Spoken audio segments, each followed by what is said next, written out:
Dear students, हम देख रहे हैं मंथली टेस्ट का सॉल्यूशन इस वीडियो के माध्यम से। तो चलिए स्टार्ट करते हैं इस वीडियो के सॉल्यूशन को। सबसे पहले आपको एक पैसेज दिया गया है, इस पैसेज को पढ़ लीजिए। Punctuality is a antiquity which encourages us to complete our work on time. तो यहाँ पे सीधा सीधा अगर मैं इस गद्यांश को थोड़ा सा आपको हिंदी में समझाऊं तो आप इसको इस तरह से समझ सकते हैं कि समय की पाबंदी एक शिष्टाचार है जो हमें अपना काम समय पर पूरा करने के लिए प्रोत्साहित करती है। ठीक है, on time. It enables person to do right thing at right time without any excuse. और यह एक व्यक्ति को बिना किसी बहाने के सही समय पर सही काम करने में सक्षम बनाता है। It is important in every walk of life and benefits a person in many veg. यह जीवन के हर क्षेत्र में महत्वपूर्ण है और एक व्यक्ति को कई तरह से लाभ पहुंचाता है। A person who is punctual lives a much disciplined life and gets a loads of respect and love in the family and society. समय की पाबंदी एक शक्तिशाली गुण है जो व्यक्ति को सफलता और प्रसिद्ध व्यक्तित्व बना सकता है। All the parents should understand their responsibility and help their children in developing punctuality। तो यहाँ पर बोला गया है कि सभी माता पिता को अपनी जिम्मेदारी को समझना चाहिए और अपने बच्चे को समय की पाबंदी विकसित करने में मदद करनी चाहिए। इसके अलावा जो है और भी है, आगे जो लाइन दी गई है, punctual and successful people become the role models. और जो समय के पाबंद और सफल लोग होते हैं वो रोल मॉडल बनते हैं। People who waste their time and do not understand the importance of punctuality can never get success in their life. आप सीधा सीधा बोला गया है, जो लोग अपना समय बर्बाद करते हैं और समय की पाबंदी के महत्व को नहीं समझते हैं उन्हें अपने जीवन में कभी भी सफलता नहीं मिलती। चलिए पहले क्वेश्चन से स्टार्ट करते हैं। पहला क्वेश्चन इस पैसेज को देख के ही पढ़ना था आपको, यानी बताना था व्हाट इज पंक्चुअलिटी। तो punctuality is antiquity which encourage us to complete our work on time. तो यही इसका सॉल्यूशन होगा। तो यहाँ पे हमने देखो इसका सॉल्यूशन लिखा हुआ है ना। इसके बाद आ जाइए नेक्स्ट सेकंड क्वेश्चन पे। ये सेकंड जो क्वेश्चन है आप देख रहे हैं, इस सेकंड क्वेश्चन को देखते हैं। सेकंड क्वेश्चन में according to the given passage what should be the responsibility of the parents.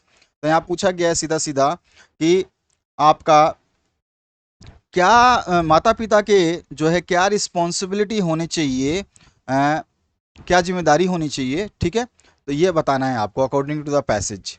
तो यहाँ पर तो according to the passage all parents should understand their responsibility and their children and help their children in developing personality. यहाँ पर सीधे सीधे है कि ये पैसेज के अनुसार सभी माता पिता को अपनी जिम्मेदारी को समझना चाहिए और समय की पाबंदी विकसित करने के लिए उनको अपने चिल्ड्रंस में मदद करनी चाहिए। थर्ड क्वेश्चन जो है यहाँ पे, सेकंड क्वेश्चन का आंसर देखा हमने। थर्ड क्वेश्चन देखिए, हु बिकेम रोल मॉडल्स। अभी भी हमने पढ़ा punctual and successful people become the role models. जो समय के पाबंद और सफल लोग होते हैं यही रोल मॉडल बनते हैं। इसके बाद है चौथा क्वेश्चन, कंप्लीट द सेंटेंसेस। तो इसमें आपको केवल ये सेंटेंस देखना है कि कहाँ से, ये कौन से लाइन में है, और इस सेंटेंस को भी लाइन से देखना है आपको। अगर पैसेज में देखेंगे इट इज़ इम्पोर्टेंट इन, तो यहाँ पर देखोगे आप इट इज़ इम्पोर्टेंट इन ये लिखा हुआ है, तो ये आगे की लाइन जो है पूरा का पूरा आपको यहाँ से लेकर के यहाँ तक उतार देना था। पैसेज में लिखा गया है, बस इसी लाइन को आपको उतार देना था। ठीक है, तो देखोगे आप, तो यहाँ पे every walk to life and benefits a person in many ways, यही चीज़ लिखी गई है ऊपर आप देख रहे हो। और दूसरा जो है इट इनेबल्स ए पर्सन, ये भी आपको लाइन ऊपर मिल जाएगी, देखिए यहाँ पर लिखा हुआ है इट्स इनेबल्स ए पर्सन। ठीक है, यहाँ तक तो दिया हुआ है, इसके आगे का वर्ड आपको कंप्लीट करना है। तो यहाँ से देख करके ये जहाँ तक फुल स्टॉप है वहाँ तक आपको लिखना है। तो ये फुल स्टॉप यहाँ पे खत्म हो जाता है, तो यहाँ तक आपको लिखना था, तो इसको हमने यहाँ पे लिख दिया है। ठीक है, तो इस तरह से ही आपका दोनों क्वेश्चन के आंसर कंप्लीट होते हैं। अब आते हैं पांचवें क्वेश्चन पे, make meaningful sentences in past tense with the given words. यहाँ पे एनकरेज दिया है और एक आपको डेवलप दिया है। ठीक है, इन दोनों सेंटेंसेस को यूज करके दो पास्ट टेंस के वर्ड्स आपको बनाने थे अपनी मर्जी से। तो मैं कुछ भी लिख सकता हूँ, आप भी अपनी मर्जी से लिख सकते हैं, चाहे तो आप इन वर्ड्स को भी याद रखें, लेकिन खुद को ट्राई करिए बनाने का। गलत सलत जो भी है आप अभी से प्रैक्टिस करेंगे तो जाके आपकी लैंग्वेज सुधरेगी। तो यहाँ पे हो जाएगा my parents encouraged me in my studies. ठीक है ना, सीधा सीधा है, मेरे माता पिता ने मुझे मेरी पढ़ाई में प्रोत्साहित किया। और दूसरा जो वर्ड है डेवलप, इसको ले लिया मैंने पास्ट टेंस के लिए, तो he developed his personality for modelling, उसने मॉडलिंग के लिए अपने व्यक्तित्व का विकास किया। इस तरह से हम आराम से लिख सकते हैं कुछ भी। आप बहुत सारे वर्ड्स हैं, लाखों वर्ड्स होते हैं, आपकी थॉट है आप क्या लिखना चाहते हैं। तो दोनों आंसर्स हो गए आपके, दोनों वर्ड से हमने बना दिए। एक तो हमें डेवलपमेंट जो डेवलप दिया था उसको डेवलप्ड बनाया, और एक एनकरेज दिया था इसको एनकरेज्ड बनाया। ठीक है, तो ये हमारे पास वर्ड्स यूज़ किए दोनों को। अब आते हैं सेक्शन बी में, जिसका राइटिंग सेक्शन है 10 मार्क्स वाला। तो इसमें क्वेश्चन नंबर 6 जो है ये पूछा गया, write a letter to your father requesting him to send some money to buy books and copies. अपने पिताजी को पत्र लिखिए जिसमें आप उनसे पैसे मंगवाना चाहते हैं किताबें और कॉपियाँ खरीदने के लिए। तो देखिए इसमें एड्रेस कुछ दिया नहीं है और लेटर है। जब भी अपने पिताजी को कभी भी लेटर लिखेंगे तो आप अपना एड्रेस कुछ भी लिखेंगे, चाहे आपका कुछ भी एड्रेस हो उसको लिखना है। तो मैंने अपनी मर्जी से एक एड्रेस डाल दिया, आप चाहें तो अपनी स्कूल का एड्रेस डाल सकते हैं, कोई इशू नहीं है। उसके बाद डेट है वो जरूर डालेंगे आप, और उसके बाद में माई डियर फादर से स्टार्ट कर देंगे। यहाँ से माई डियर फादर लिख करके I hope you and mother are doing well and everything is fine at home. तो यहाँ पे सीधा सीधा इसने बोला है, जिसने लेटर लिखा है, कि मुझे आशा है कि आप और माता जी अच्छी होंगी और सब कुछ जो है घर पर बढ़िया होगा। I am all good here, और मैं भी यहाँ पे अच्छी तरह से हूँ।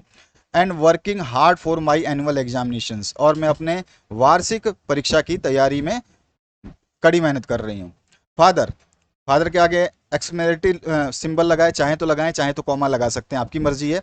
As you know that my annual examination is coming soon, मेरे जो है वार्षिक परीक्षाएं जल्दी होने वाली है। My teacher suggested me 2 important books to improve my score, मेरे अध्यापकों ने 2 महत्वपूर्ण किताबें बताई हैं जो मेरे नंबर को बढ़ाएंगी, यानी मेरे को अच्छे नंबर दिलाने में मदद करेंगी। And also I need some copies for school homework, और मुझे कुछ कॉपी चाहिए जो स्कूल होमवर्क के लिए आवश्यक है।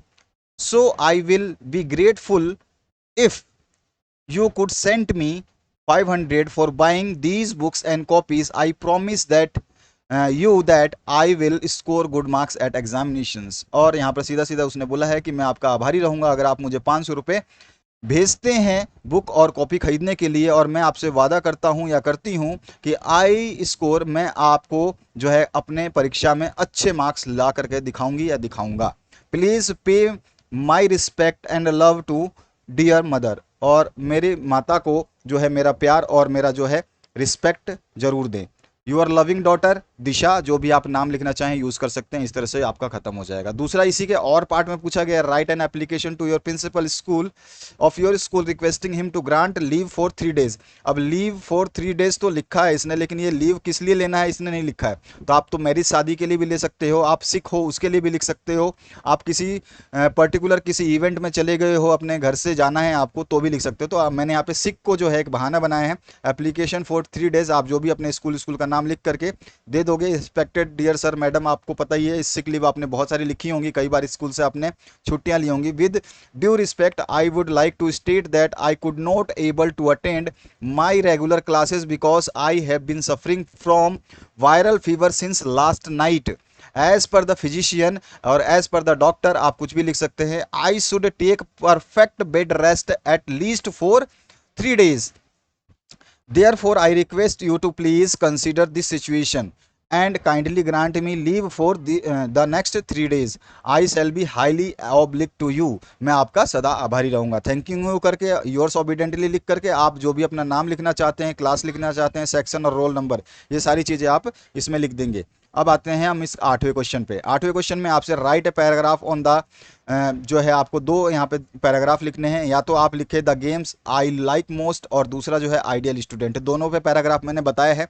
यहाँ देखिए the game I like most, तो I can play number of games but my favourite game is football. आप जानते ही हैं क्या लिखा गया है कि मैं बहुत सारे खेल खेलना जानता हूँ, लेकिन मेरा जो प्यारा खेल है वो फुटबॉल है। It is popular game through out the world, और ये पूरे विश्व में जो है प्रसिद्ध गेम है। और it is also known by the name of soccer, soccer के नाम से भी इसको जाना जाता है। Generally this game is played between two teams, ये दो टीमों के बीच खेला जाता है। इज कंपेरिजेज ऑफ 11 प्लेयर्स, और दोनों तरफ 11-11 खिलाड़ी होते हैं। और in this game a good stamina besides agility and strength is required, यहाँ पर जो है आपकी सक्षमता जो है और उसके अलावा जो है शारीरिक मजबूती की आवश्यकता होती है इस खेल में। और in the game of football there are forward, half and full back and a goalkeeper. अब इस फुटबॉल में कौन कौन होते हैं, तो एक तो होते हैं फॉरवर्ड्स बोलते हैं जिनको, और एक होते हैं हाफ एंड फुल बैक्स जो देते हैं, बैकअप देते हैं, और एक गोलकीपर होता है। इस तरह के सारे खिलाड़ियों का एक छोटा छोटा समूह बना होता है, ये खेलते हैं इसमें। Like other games cooperation and team work is required in this game, और दूसरे गेम की तरह ही इसमें भी जो है एक साथ जो है कहते हैं ना कि एकता चाहिए, ठीक है ना, कोऑपरेशन चाहिए, टीम वर्क चाहिए।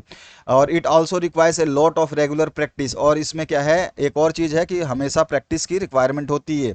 The half back are the defenders, जो हाफ बैक्स होते हैं ये डिफेंस, ये क्या करते हैं, defence as well as helping the forwards. Half back जो है डिफेंड भी करते हैं, मतलब अपने जो बॉल आ रही है उसको रोकते भी हैं, गोल तक नहीं जाने देते हैं। साथ ही साथ जो फॉरवर्ड्स हैं जो दूसरी तरफ गोल करना चाहते हैं उनको जो है ये मदद करते हैं। The role of goal keeper is most important and crucial, और गोल कीपर का जो रोल है वो बहुत ही इंपॉर्टेंट और क्रूशियल माना जाता है। Football is a very tough game as it requires a lots of running and jumping, ये टफ गेम होता है क्योंकि यहाँ पर भागना दौड़ना बहुत ज़्यादा जरूरत पड़ती है इसकी। और there is a referee to conduct the match, और एक रेफरी होता है जो इस मैच को करवाता है। हिज डिसीजन इज फाइनल, और उसका डिसीजन जो भी होगा वो फाइनल होता है।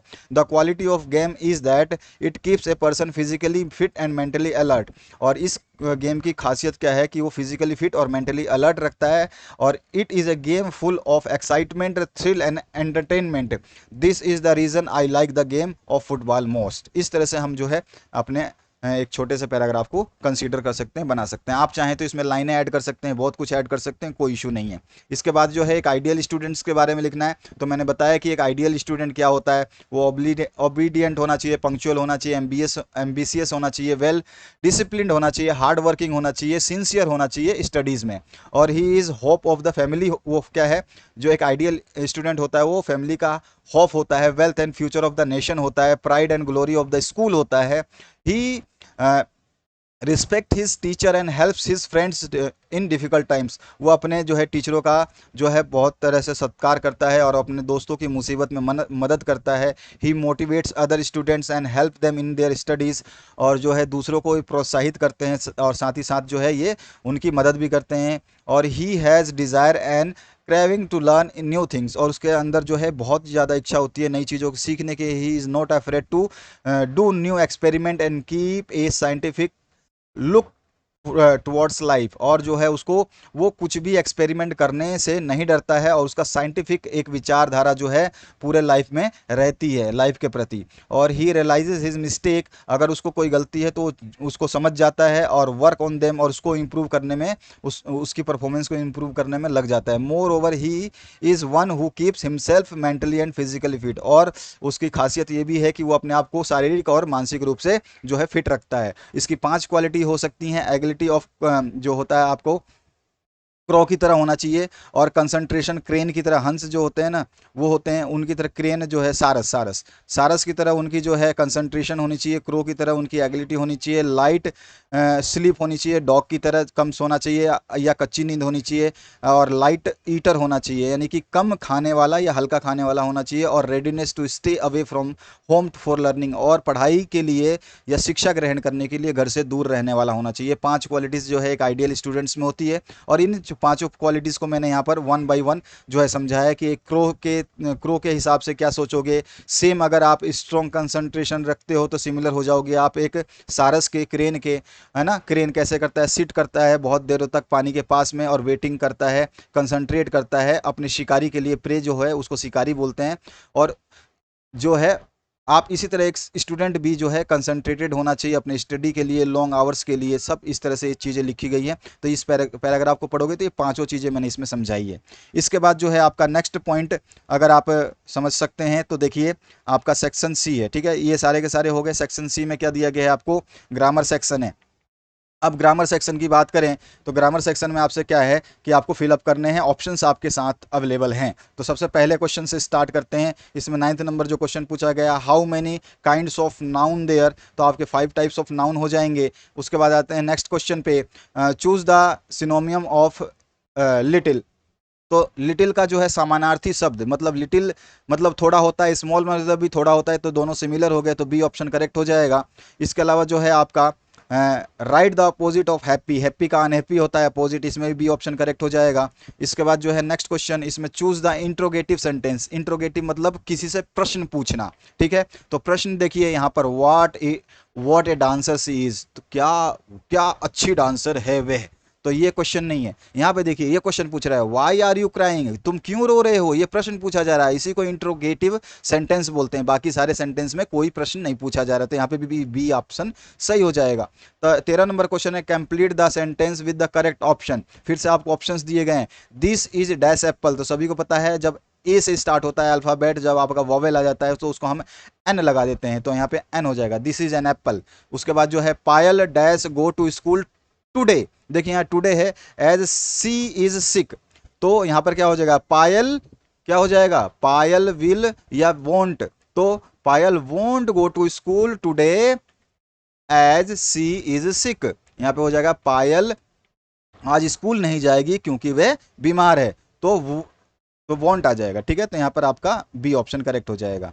इसके बाद आ जाइए नेक्स्ट क्वेश्चन पे, यहाँ पर देखिए, dash you give me your dictionary, तो यहाँ पे सीधा सीधा हम अगर उससे मांग रहे हैं, रिक्वेस्ट कर रहे हैं, तो आ जाएगा, can you give me your dictionary, क्या तुम अपनी शब्दकोश मुझे दोगे, उसके बाद में दे सकते हो। और इसके बाद में जो है आपका नेक्स्ट क्वेश्चन, इसमें क्या है आपका, Anjali dash for a TV station, तो यहाँ पर देखा, Anjali is working for a TV station, ठीक है ना, वर्क नहीं होगा, वर्क्स नहीं होगा, हैव वर्क नहीं होगा, तो यहाँ पर जो है ई ऑप्शन करेक्ट हो जाएगा, Anjali is working for a TV station, एक अंजलि जो है एक टीवी स्टेशन के लिए कार्य कर रही है। इसके बाद में नेक्स्ट जो है यहाँ पे आ जाएगा 17 number, my parents dash to Italy every year, तो मेरे माता पिता यानी आपके पेरेंट्स जो हैं वो हर साल जाते हैं, तो यहाँ पे क्या हो जाएगा, my parents go to Italy every year, तो यहाँ पर बी ऑप्शन करेक्ट हो जाएगा। इसके बाद जो है आपका next question, choose the correct relative pronoun आपको फिलअप करने हैं, इसमें ऑप्शंस दिया गया है।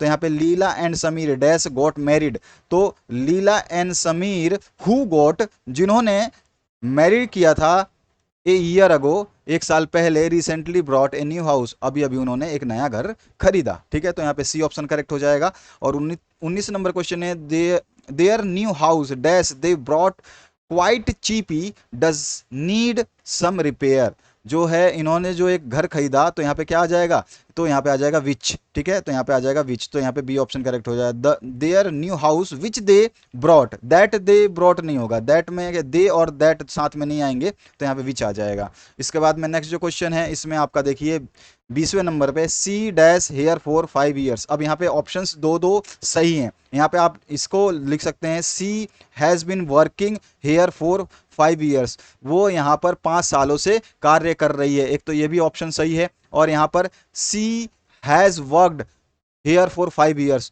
उसने यहाँ पे 5 साल काम किया, ये भी ऑप्शन सही है। तो आपके ऊपर चूज करना है कि दोनों में से कौन सा ऑप्शन चूज करोगे। 21 नंबर क्वेश्चन है, the Taj Mahal was dash by Shah Jahan, तो आप सभी को पता है द ताजमहल वाज बिल्ट, तो यहाँ पे बिल्ट हो जाएगा, ठीक है, बिल्ट, ठीक है, बिल्ट, ठीक है ना, बुल्ट, बुल्ट नहीं होगा, बिल्ट हो जाएगा, बिल्ट हो जाएगा, तो ये ऑप्शन करेक्ट हो जाएगा। इसके बाद जो है आपका, yesterday I dash rice in the afternoon, तो यस्टरडे आई ईट, यहाँ पे 8 आ जाएगा, ठीक है, ईटन नहीं आएगा, तो I ate rice in the afternoon. इसके बाद आ जाइए नेक्स्ट क्वेश्चन पे, 23rd में, डैश टीचेस यू इंग्लिश, तो यहाँ पे सीधा सीधा आपको पूछ रहा है कि कौन इंग्लिश पढ़ाता है, तो हु टीचेस यू इंग्लिश, तो ये ऑप्शन करेक्ट हो जाएगा। उसके बाद जो नेक्स्ट क्वेश्चन है, इसमें रीड करना है पैसेज को, या आपको द फन दे हैड जो आपका बुक है उससे लिया गया ये पैसेज है छोटा सा, इस पैसेज को पढ़ने के बाद आपको जो है क्वेश्चंस के आंसर्स यहाँ पे देने थे। अब देखिए क्वेश्चंस क्या क्या पूछे गए हैं। सबसे पहला question, name the chapter from where the extract has been taken, तो द फन दे हैड वहाँ से लिया गया, उस चैप्टर से लिया गया है। दूसरा क्वेश्चन जो है पूछा गया, इसमें क्या पूछा गया है, देखिए, हु हैज़ रिटन दीज, तो इस जो पैसेज को या फिर इस चैप्टर को किसने लिखा है, तो the fun they had written by Isaac Asimov, ठीक है। इसके बाद में सी पार्ट जो है, why were the pages of book of the book yellow. तो पेजेस बुक के येलो क्यों हैं? The pages of the book were yellow because the book was quite old. बहुत पुरानी बुक थी इसीलिए उसके पेजेस जो हैं पीले थे। इसके बाद चौथा इसमें डी ऑप्शन पूछा गया, what kind of book did Margie and Tommy read? किस टाइप की बुक्स करते थे? तो Margie and Tommy read a real text book in which words are printed on a paper, it had pages which were crinkly and yellow. ठीक है ना, तो ये हमारा आंसर हो जाएगा। इसके बाद ई पार्ट है, what do you think a tele book is? तो आप क्या सोचते हो कि टेली बुक क्या है? तो ए टेली बुक यानी कि a book that can be displayed on screen is called tele book. बहुत सिंपल सा आंसर लिख दोगे, the book that can be displayed on a screen known as telebook, और this book can be read out on internet as well as. आप इसमें add कर सकते हो, चाहो तो इसी लाइन को लिख दो, कोई इशू नहीं है। और यहाँ पे एफ पार्ट पूछा गया है, why did Tommy find the book a waste? एक मतलब उसने वेस्ट क्यों समझा बुक को? तो he called the book a waste because he thought that we just read और use the book for some times and then throw it away.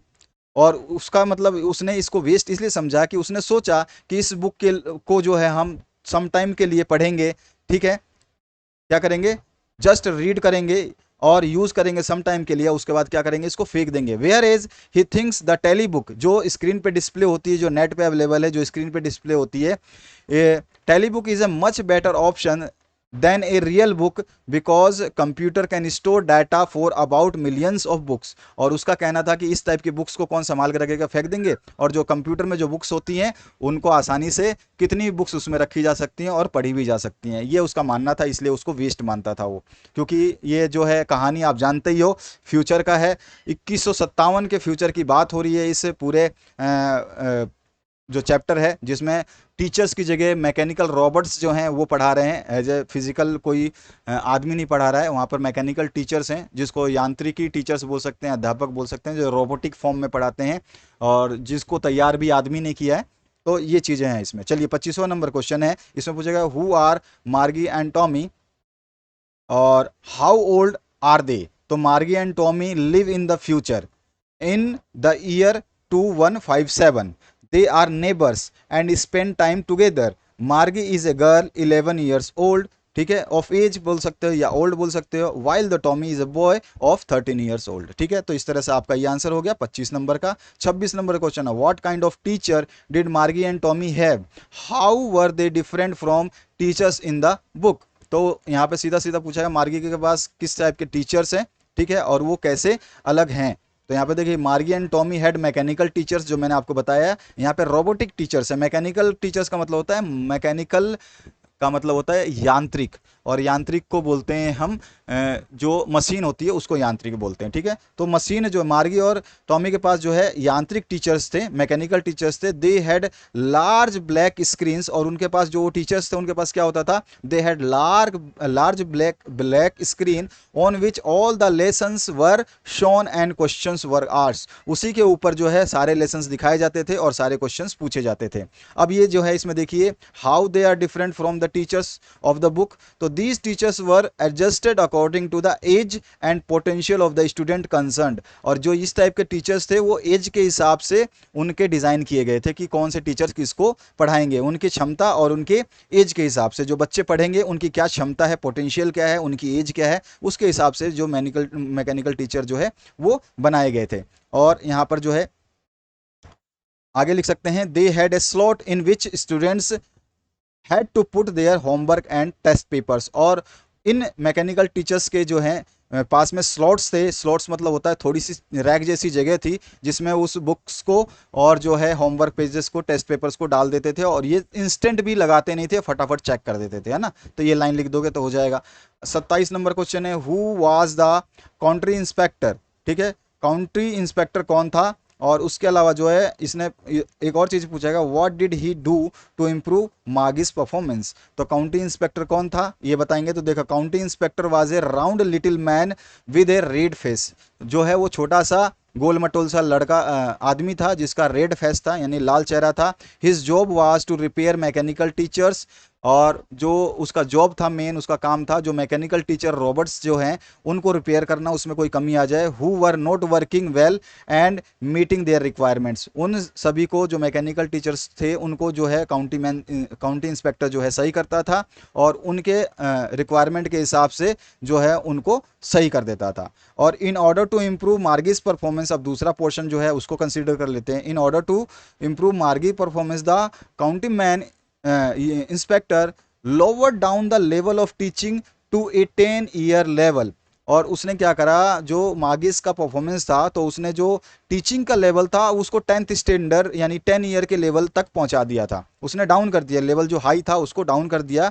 He geared geography sector at an average of 10 years level, उसने क्या है geography जो पढ़ाया जाता है उस system को, उस सेक्टर को जो है उसने एवरेज 10 ईयर्स लेवल पे जो है उसने उसमें सेट कर दिया, तो उसको जो है मार्गी को समझ में आसानी से आने लगा, ये बहुत ज़्यादा उसको हेल्प की। तो आपने ये देखा पूरा सोल्यूशन, तो आशा करता हूँ इस वीडियो से आप लोगों को लाभ मिलेगा और बने रहिए इस चैनल के साथ में, जितने भी मैक्सिमम सोल्यूशन है आपको मिलते रहेंगे और आशा करता हूँ कि आप ज़रूर शेयर करेंगे। तो thank you very much, have a good day.